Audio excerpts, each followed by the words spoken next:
Well, folks, the new headline features for Football Manager 2023 have been announced. If I look tired, it's because it was announced in a 42-minute video that I've just sat through and made copious notes on. But worry not, I am going to attempt to simplify, pull out the key points, maybe even give you a few of my thoughts on the things that have been announced. We have 5 key areas, and we're going to have a look at them now. Hello, folks, and welcome to my immediate reaction on the new Football Manager 2023 headline feature announcements that have dropped earlier on this evening. I'll leave a link in the description below to the video that is on the Football Manager website if you want to go and watch the whole thing. But like I say, be warned, it's 42 minutes long. It's good, but it is 42 minutes long. But they gave us 5 key headline features. Let me check the notes. So the 5 areas that they focused on, and there are going to be more features announced over the next few weeks, but these are the 5 they've focused on in this video: are recruitment, changes to match AI and animations, of course, the UEFA club competition licenses that we already knew about from the little teaser that they did. They're introducing more detailed supporter confidence as part of Club Vision and a dynamic manager timeline that will be part of your season end reviews. To me, that feels like 3 pretty big changes, one of which was very much needed. The transfer thing is something that I asked for in my video a couple of weeks ago when I was looking at the features that I felt needed to be in FM23. So I think that is a big one. The UEFA Club license is going to be cool. Match AI and animation improvements are always welcome. The other 2, they're going to be, they're those kind of features. There's always 1 or 2 of these. They're probably nice to have. We'll probably quite enjoy having them. They don't really feel as groundbreaking as maybe some of the things that we've mentioned in the features we'd like to have video would be, such as international management, the set piece creator, things like that. But like I say, this isn't a comprehensive list of all the new features in the game. These are the 5 that they've decided to focus on in the initial video. There's still a chance that those other bits are going to be announced, but I think for anybody looking for a big overhaul for international football, for women's football to be in the game this year, some of these really big things, I think if they were going to happen, they'd be in now. It's not, we can cross our fingers and hope, though, that it's not outside the realms of possibility that they could still give us a little tweet in a couple of weeks saying, oh, by the way, we've fixed the set piece creator. Even if they just make it so it doesn't glitch anymore, that would be a big thing. So we're going to dig into these in a little more detail. Before I do that, though, if you haven't yet pre-ordered your copy of FM23 and this video convinces you that it is time to take the plunge, as ever, you can pre-order your copy of the game whilst supporting the channel and saving yourself a little bit of money as well by using my link at the top of the description below. You get the 20% off that you get by buying on Steam anyway, but you get an extra discount on top of that as well by using discount code LOLLUJO at checkout. So like I say, saves you some money, gets it cheaper than it would be on Steam, and also gives me a little bit of a kickback to support the channel as well. It's win-win for everybody. I massively appreciate those of you who do that every year, who've already done it this year. It is a big difference maker. Gets me through these barren summer months between series when I'm not really making any content, and I do appreciate it. So that link is there at the top of the description below. Don't forget to use the discount code. That's how you get the extra money off. So let's dig into these features in a little bit more detail. Recruitment was the first one. I'm going to be glancing down at my notes because I'm recording this 56 minutes. It's now 56 minutes after the 42-minute video dropped. I've got 2 pages of a Word document filled in with notes. I haven't rehearsed or memorized any of this yet. So if I get anything wrong, let me know down in the comments below. Of course, fill the comments with your thoughts on these things as well. And I might make a follow-up video in a few days once I've had a little bit of time to digest all of this. But recruitment was the first thing they talked about, and they spent nearly 15 minutes of the video talking about recruitment. There's 4 big changes within the recruitment section. It's very much the main feature that they seem to be pushing, and like I say, it is the one that they've announced that is one that we were all asking for, because I think it does need to change. Transfers in football now work very differently from how transfers work in Football Manager, and I think the game is now starting to move towards reflecting that. So the big thing they talked about first was the new squad planner, which is a new feature of the game. It allows you to rank your players by position, and you can then basically say, right, this is my first choice striker, this is my second, third, fourth. You can include youth players in that. You can include anyone off your shortlist in that. So if there's a player you're considering signing, you can bring them into your planner and get a feel for how they would fit into the rest of the squad. It's just quite a nice little way to get your long-term planning done. Saves you from filling in pages and pages of notebooks and things like that, and the old Excel spreadsheet trick that I've done and shown on stream many, many times.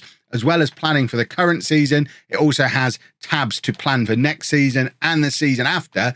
So you're able to get an idea of how your squad is going to develop over time, how your young players are going to come through, or if maybe there's a new signing you're planning on bringing in later down the line. I mean, I imagine Liverpool have got Jude Bellingham on their next season's planner as we speak, for example. So it's going to be quite a nice way to simplify planning your squad. And then that squad planner links into the other elements of the changes to the recruitment system as well. So we no longer have scouting assignments. Scouting assignments have changed into something called recruitment focus, which changes the way scouting works and also changes the way that your recruitment meetings will work. And the squad planner becomes part of those recruitment meetings as well. So it all kind of meshes together and interlinks.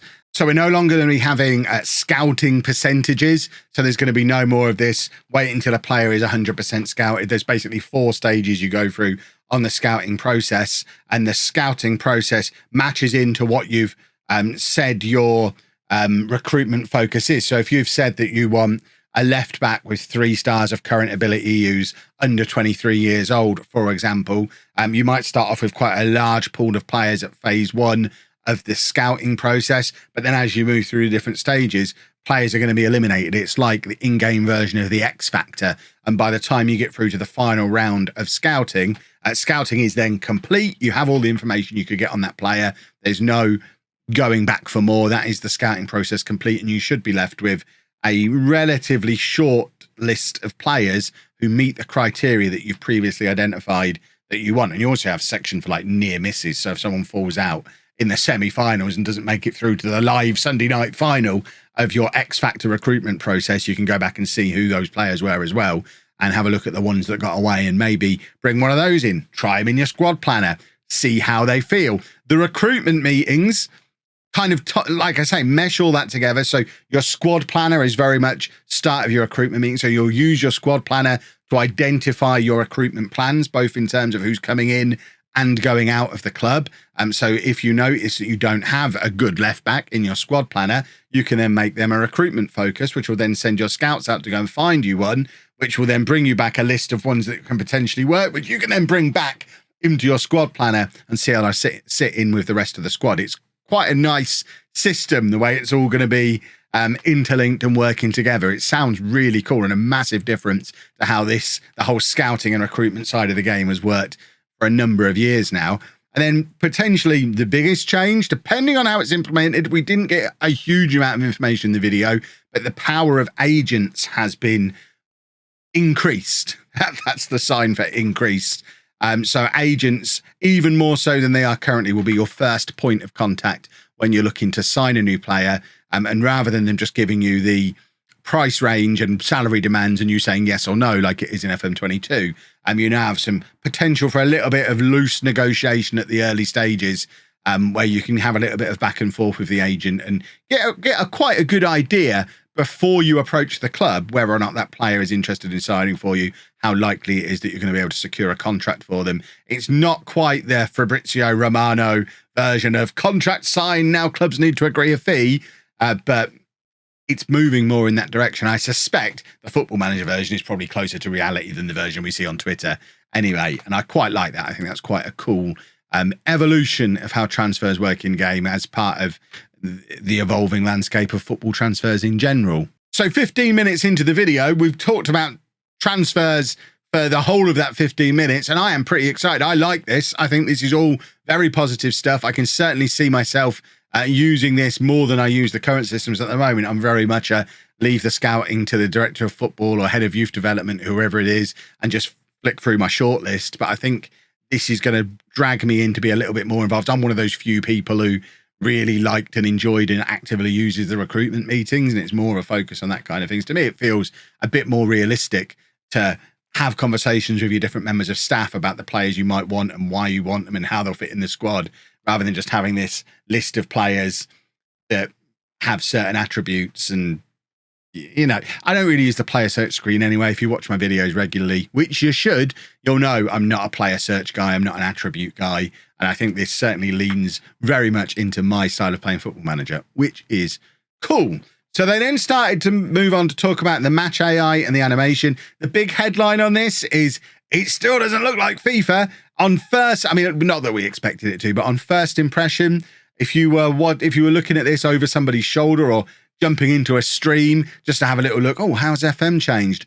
It certainly is inviting the comments of it looks exactly the same as it did 10 years ago. Because on first look, if you're just kind of glancing at the graphics, it pretty much does look the same as it has for years. There's only so much they can do without completely overhauling everything, and they haven't overhauled everything. It very much looks, on first glance, the same as it always has. But their focus hasn't been on polishing up the way it looks. It's been on the AI and the animations and all these little things that, as a player who plays several thousand hours of this a year, I will notice.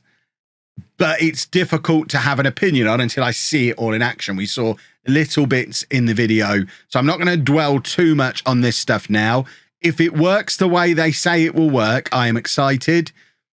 I just hope it's as noticeable as I feel like it could be. For example, they talked a lot about AI managers being more based on data and the way they will make tactical decisions and things in real life. They didn't quite go. They talked about tactical battles, but kind of stopped short of actually saying that the AI will properly respond to what you're doing as the player manager. And I wonder how far this AI goes to, like, if I change my system around 60 minutes into a game and do something completely different, are they going to respond to what I'm doing, or are they focused on playing the game their way? That still wasn't completely clear.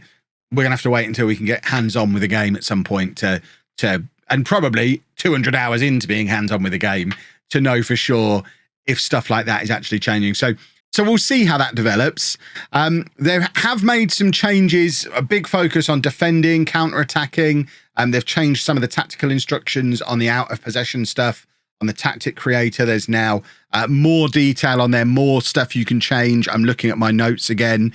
So they've now added pressing, trap, and cross engagement have been added the out of possession instructions. So rather than just choosing where your defensive line is and where your line of engagement is, you can now tweak more of those details. And for example, decide whether you're going to invite crosses or try to prevent crosses as one example of the things you can now tweak. So lots more differences to the ways you can defend, which is going to confuse me.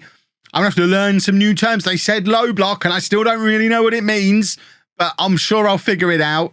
They have also added in some new animations. They focused in a lot on goalkeepers making saves looking better, heading for defenders looking better. And the animations they showed did look pretty cool. They had this one moment of animation, which, because I'm trying to get the video out tonight, I can't show you, but it is in the video that's linked below, where they basically bring the ball down on their chest and go straight into a volley. They mentioned it in the video. It does look pretty cool. Things like that are nice. And just in general, the physics in the match engine looked like it had improved based on what they showed us in the very limited clips that we saw in this video. They also mentioned more variety to kicks, so passes, shots looking different, looking more realistic. And yeah, like I say, it all sounds cool, but we saw so little of it. It's very difficult to have an opinion at this stage. I am considering the jury to be out on this one. Considering this is the year it launches on the PlayStation 5, it doesn't feel like the big graphical overhaul that I think would have guaranteed it would be a success on console.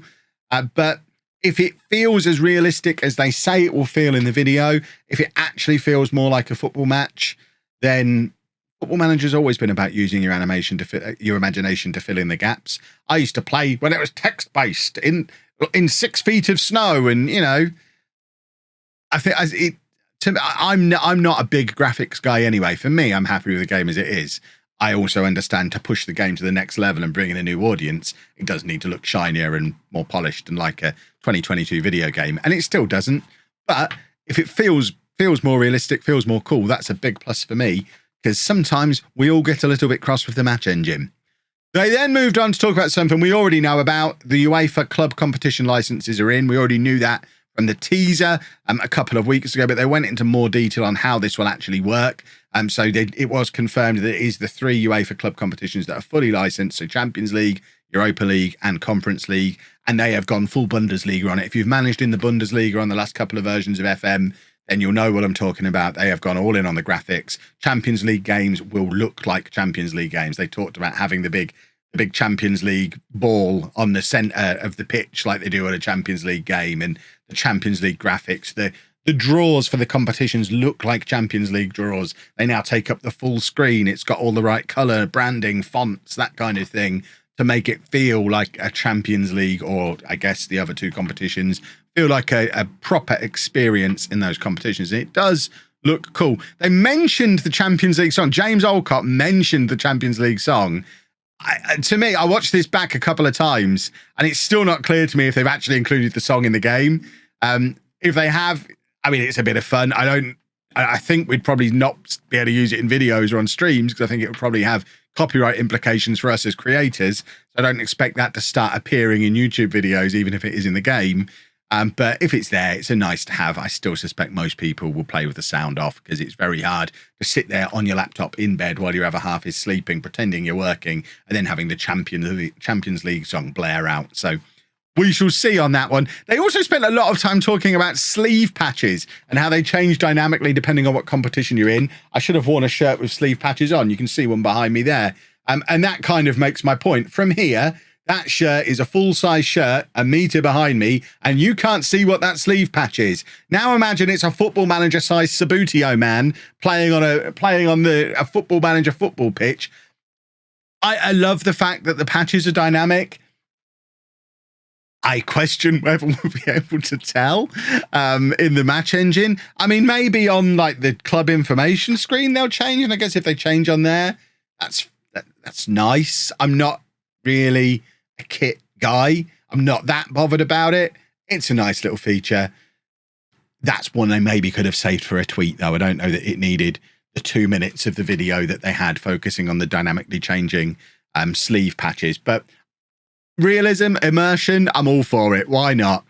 Supporter confidence. We're on to the last couple of bits that these are very much the sort of quality of life tweaks, nice to have things that these aren't going to sell the game, I don't think. These are not your big features, but they're just little tweaks of stuff that's already there. So supporter confidence is basically an amping up of the club vision screen that's already in there. So rather than just having the board's opinion on all of like the club culture and targets and stuff like that, you now have a similar thing for the fans. And depending on the club and the country that you're in and the profile of those fans, which is all based on research, your fans could have differing opinions, different ideas of what the club culture is, different goals. They may have more or less influence over the board or over your job security. It's just another bunch of people to please. I wonder how much impact it will actually have on playing Football Manager, because the club vision screen, although it's nice to know what the board want you to do and how they want you to get there, I think we've all kind of got to the point now, a couple of years into club vision, where I largely ignore a lot of it, because it doesn't really matter if you do it or not. It's all well and good a club saying they want to focus on signing under 23s who are English, and they want them on 2-year contracts, and you want to sign them and sell them on for a profit, and blah, blah, all that stuff that's in there. I think we all pretty much ignore it, because really it just boils down to, as long as you are winning, you're not going to get sacked, regardless of whether you're meeting those other criteria. And if you're losing, you'll probably still get sacked, even if you're meeting all of the other criteria. So maybe it might make things marginally more or less likely that you get fired, and maybe supporter confidence will be just as marginal. But I don't know. I think it's one of those things that's going to be quite easy to ignore if you're not bothered by it. But at the same time, quite fun to include in a role-playing experience if that's the kind of thing that floats your boat.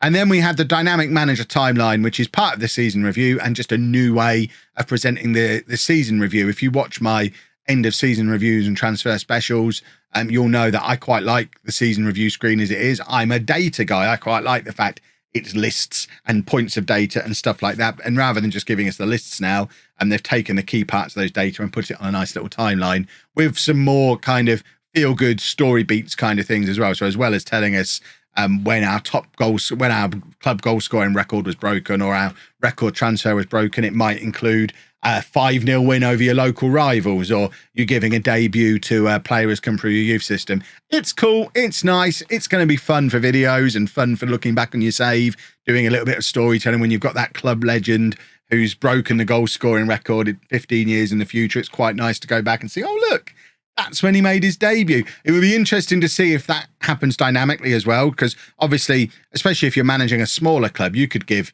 20 debuts a season. It'd be quite interesting if it kind of goes back and dynamically changes the timeline according to how big of a player that player ends up being for you. So I don't really care if a 16-year-old makes their debut, if they play 3 games and then get released on a free transfer in 2 years' time. But if the guy who ends up captaining us in the Champions League final came in on a free transfer when I was in League 2, I'd quite like to be able to look back and remember his debut. And the game would obviously have to go back and pull that data back up and add it back into the timeline. I don't know. It's called a dynamic manager timeline. I'd like to think that means it will update dynamically and not just be a linear thing. We shall see, I guess. Like I say, not a mega exciting feature, but a nice to have cool little thing that I'll probably quite like because I like that kind of thing. And that was it. That was our 5 things. And I've got information overload at the moment. I may well have missed some stuff out. I may well have interpreted some stuff incorrectly. That's what the comment section is for. Let me know your thoughts. And like I say, if there's enough feedback from you guys, or enough stuff that I got wrong, or enough stuff that I've missed, there may well be a part 2 in a day or two, at which point I can include maybe some clips from the video and stuff like that as well. But like I say, the onus tonight was on getting this video out and getting my thoughts out there for you to peruse. There are going to be more feature announcements. This isn't it. This isn't the only 5 new things. They're going to give us even more detail on these things over the coming weeks, plus announcements of new features as well. So as I said with the first couple of these videos, if you are new to the channel, make sure you subscribe, turn your notifications on. Anytime we get new information, I will look to get a reaction video and my thoughts on it to you as quickly as possible. So make sure you subscribe with your notifications on so you don't miss those videos. And I need to go and have a lie down. I've not had to work this hard since I had a real job. Goodness me, 42 minutes. Whose idea was 42 minutes? If you have enjoyed it, leave a thumbs up, subscribe and all that kind of stuff. 42 minutes, eh?